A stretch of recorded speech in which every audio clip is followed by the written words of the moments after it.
In a world Scientists have been tracking over 200 potentially hazardous asteroids. where stargazing becomes more than just a hobby, One such object vanished from our solar system in 1998. 1998 was also... where your telescope might just save your life, Early this morning, it was discovered to be hurling towards Earth at a tremendous rate. comes a story that will rock you to your core.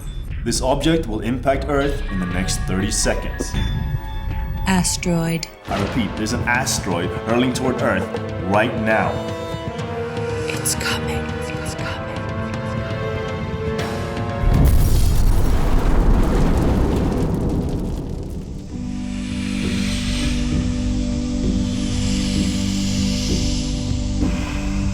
Okay, maybe predictions about Earth's destruction by a giant asteroid are a little bit extreme. But there are many distant objects out there, and even objects far beyond our solar system can affect us. And astronomers keep a careful watch over objects long before they're anywhere near us. Hey, Rob. Hey, you're late. Did you like my sign? But this brings us to a much bigger question.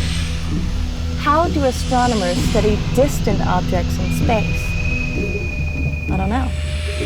To answer this question, we're going to one of the darkest places in the continental U.S., West Texas. So let's go.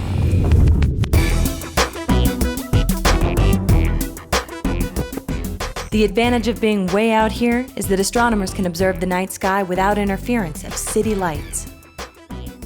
One thing astronomers use to study objects in space are telescopes, like this one here. Let's go. Think of telescopes as a big eye looking at the sky. The bigger the eye, the more light you're going to collect. And with this one, it can see out into space right about 8 billion light years. And that's your limit with a 107-inch, 2.7-meter diameter mirror. Now let's give you some perspective. Here's an astronomer standing about 6 feet tall. Here's a typical telescope measuring about 11 inches across. And here is the 107-inch Harlan J. Smith telescope.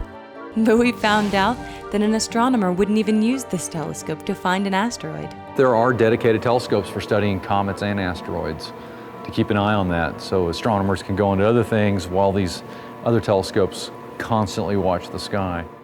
So it turns out that tracking asteroids and comets is one of the easier things to do. But to study things that are really far away, we're going to go to another telescope that's on the cutting edge. This is the Hobby Everly Telescope.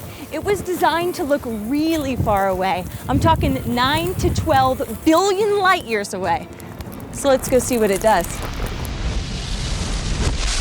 Inside this massive dome is an architectural wonder. It's a telescope that's probing the mystery of dark energy, an unknown factor causing our universe to expand more quickly than expected.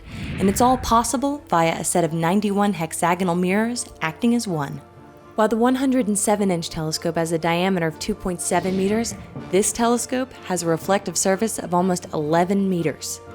One of the things we do is we do spectroscopy with this telescope.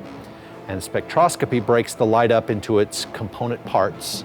And by studying a star's spectrograph, which looks a little bit like this, we can hope to learn about what the star is made of, its velocity, and how far away it is. So we're going to go off and we're going to measure a part of the sky more thoroughly than anyone has ever studied it with spectroscopy. And we'll know a lot about how that phenomenon that we call dark energy changes with time. So clearly, there's a lot more out there than asteroids and planets. And astronomers use some pretty high-tech telescopes to mark our ever-changing and expanding skies. So until next time, never stop exploring your world.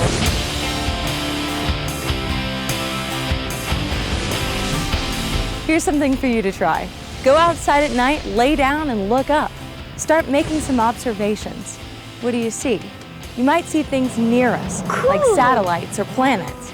But the stars and the constellations you see are all outside our solar system. Whatever you see, make sure to write it down in your notebook.